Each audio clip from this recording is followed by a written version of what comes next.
दोस्तों आधी अधूरी जो इन्फॉर्मेशन होती है ना वो बहुत ही खतरनाक होती है और वो झूठी भी होती है, उसको पूरी तरह से सच नहीं कहा जा सकता। इस शुक्रवार को एक मूवी रिलीज हुई the lady killer, Arjun Kapoor और भूमि पेडनेकर की। और रात होते होते चारों तरफ एक न्यूज़ फैल गई कि ये बॉलीवुड की सबसे बड़ी फ्लॉप मूवी बन चुकी है। इसने सिर्फ 293 टिकट बेचे हैं पहले दिन और कमाई करी है 38,000 रुपये के अराउंड। न्यूज़ चैनल पर, सोशल मीडिया पर, हर जगह यही बज़ था कि इस मूवी ने सिर्फ 293 टिकट बेचे हैं। और ये वो न्यूज़ है जिसको कोई भी सुनेगा तो वो हैरान रह जाएगा, क्या बात है 300 से भी कम टिकट बिके किसी मूवी के, ऐसा कैसे पॉसिबल है। ठीक है, तो इसके साथ में भी कुछ ऐसा ही हुआ, लेकिन ये इन्फॉर्मेशन आधी थी। एक्चुअली में बात ये थी कि द लेडी किलर को सिर्फ 50 स्क्रीन मिले थे पूरे भारत में जब ये रिलीज़ हुई। 3 नवंबर को ये रिलीज़ हुई थी और उसके बाद में इसके टिकट ना बिकने की वजह से इसके मोस्टली सारे शोज़ कैंसिल हुए। मेजर सिटीज़ में इसके सिर्फ 12 शोज़ रन हुए थे, जिसकी वजह से इसका कलेक्शन हुआ था 38,000 रुपये। तो मतलब इस मूवीज़ के शो चले ही नहीं, तो इस मूवी को फ्लॉप हम कैसे कह सकते हैं। तो ये इन्फॉर्मेशन जो ये चारों तरफ घूम रही थी ना, ये आधी अधूरी इन्फॉर्मेशन था, जिसकी वजह से इस मूवी के ऊपर एक नेगेटिव इम्पैक्ट पड़ा। तो इसका रिजल्ट ये रहा कि शनिवार और रविवार को भी लोगों ने इस मूवी को नहीं देखा, जिसकी वजह से ये मूवी फ्लॉप की कैटेगरी में जा चुकी है। लेकिन इसमें इस मूवी का कोई कसूर नहीं था और जब स्क्रिप्ट का भी हम कोई कसूर नहीं निकाल सकते, क्योंकि जब हमने मूवी को देखा ही नहीं तो हम उसके स्क्रिप्ट के बारे में कैसे बात कर सकते हैं। हम मूवी को क्रिटिसाइज़ कैसे कर सकते हैं जब हमें मूवी की स्टोरी के बारे में कुछ नहीं पता। कभी भी अगर आप भी इस तरह की कोई खबर देखो तो उसकी जांच पड़ताल जरूर कर लो। हमारे जितने भी न्यूज़ चैनल है उन्होंने इस मूवी की खबर की कोई भी जांच पड़ताल नहीं करी, बस किसी पर्टिकुलर रिसोर्सेज से आधी अधूरी इन्फॉर्मेशन ली और उसको चला दिया।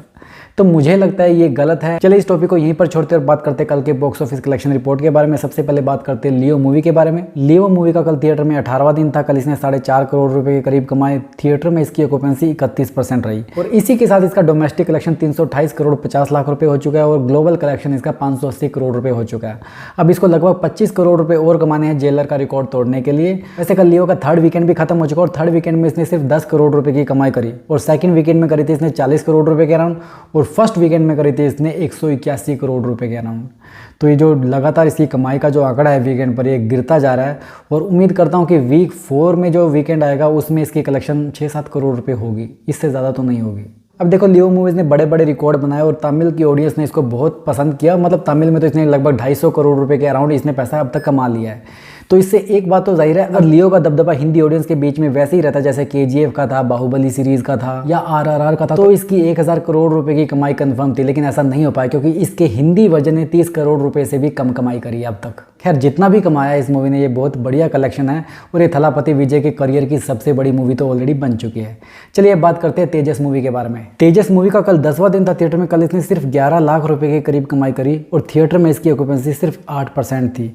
इसी के साथ इसका टोटल कलेक्शन हो जाता है 5 करोड़ 80 लाख रुपए और ग्लोबल कलेक्शन हो जाता है इसका 6 करोड़ 30 लाख रुपए। और जिस हिसाब से इसका कलेक्शन चल रहा है अगले फ्राइडे तक ये मूवी थिएटर से उतर सकती है। अब बात करते हैं 12th फेल मूवी के बारे में। इस मूवी को लोग काफ़ी ज़्यादा पसंद कर रहे हैं। आप इसके कलेक्शन की रिपोर्ट देखेंगे आपको इससे अंदाजा लग जाएगा कि इस मूवी का जो ग्रोथ है वो लगातार बढ़ रही है। सबसे पहले बात करते हैं कल के कलेक्शन के बारे में। कल इसका थिएटर में 10वां दिन था और कल इसने 3.5 करोड़ रुपए की कमाई करी। और ये जो 3.5 करोड़ रुपए इसने कमाए ना, पिछले 10 दिनों में ऐसा एक भी मौका नहीं आया कि इसने इतने पैसे कमाए। मतलब ये 10 दिनों में इसका हाईएस्ट कलेक्शन है जो कल हुआ है। और कल थिएटर में इसकी ऑक्यूपेंसी रही 20%। इसी के साथ इसका डोमेस्टिक कलेक्शन हो जाता है 21 करोड़ 70 लाख रुपए और ग्लोबल कलेक्शन हो जाता है 24 करोड़ रुपए। मतलब इसने अपना बजट रिकवर कर लिया है क्योंकि 24-25 करोड़ रुपए के बजट में ही बनी थी और वो इसने रिकवर कर लिया है वर्ल्ड वाइड। अब जैसा कि अभी मैंने बोला कि इसकी ग्रोथ लगातार बढ़ती जा रही है, इसका एक रीज़न ये भी है कि इसके वीकेंड के कलेक्शन में काफ़ी इंप्रूवमेंट आई है।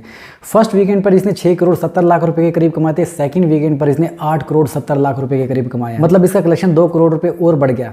आप समझे, जब कोई एक मूवी रिलीज होती है तो फर्स्ट वीकेंड पे जो इसका कलेक्शन होता है ना, सेकंड वीकेंड पे 99% उसके कलेक्शन में कमी आती ही आती है।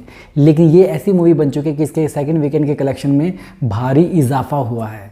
ठीक है, तो इस वजह से ये मूवी सुपरहिट होने वाली है और अगले 8-10 दिनों में लगभग 50 करोड़ रुपए के करीब भी पहुंच जाएगी।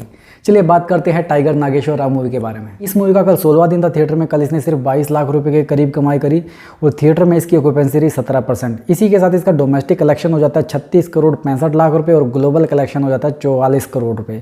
इसका जो बजट है वो 50 करोड़ रुपए के अराउंड है और मुझे लगता है अगले 4-5 दिनों में अपने बजट को रिकवर कर लेगी। और ये इसके प्रोडक्शन हाउस के लिए अच्छी खबर है। लेकिन बुरी खबर ये है कि ये मूवी सबसे थिएटर से उतर सकती है क्योंकि पहले वीकेंड पर इस मूवी ने कमाए थे 15 करोड़ रुपए, दूसरे वीकेंड पर कमाए इसने 4.5 करोड़ रुपए और थर्ड वीकेंड यानी कि इस वीकेंड पर इसने सिर्फ 62 लाख रुपए की कमाई करी है। उस हिसाब से देखा जाए तो ये वीकेंड पर भी ये मूवी परफॉर्म नहीं कर पाई, तो मुझे लगता है इस फ्राइडे को ये मूवी थिएटर से उतर जाएगी। तो ये तो बात होगी कल के बॉक्स ऑफिस कलेक्शन रिपोर्ट के बारे में, सभी मूवीज़ के बारे में। आपको ये इन्फॉर्मेशन अगर अच्छी लगी तो इसको वीडियो को लाइक कीजिए। अगर आपने इस चैनल को अभी तक सब्सक्राइब नहीं किया है तो सब्सक्राइब कर लो, ताकि एंटरटेनमेंट का डोज आपको टाइमली मैनर में मिलता रहे। आपसे जल्दी फिर मुलाकात होगी, तब तक स्वस्थ रहें, मस्त रहें और व्यस्त रहें।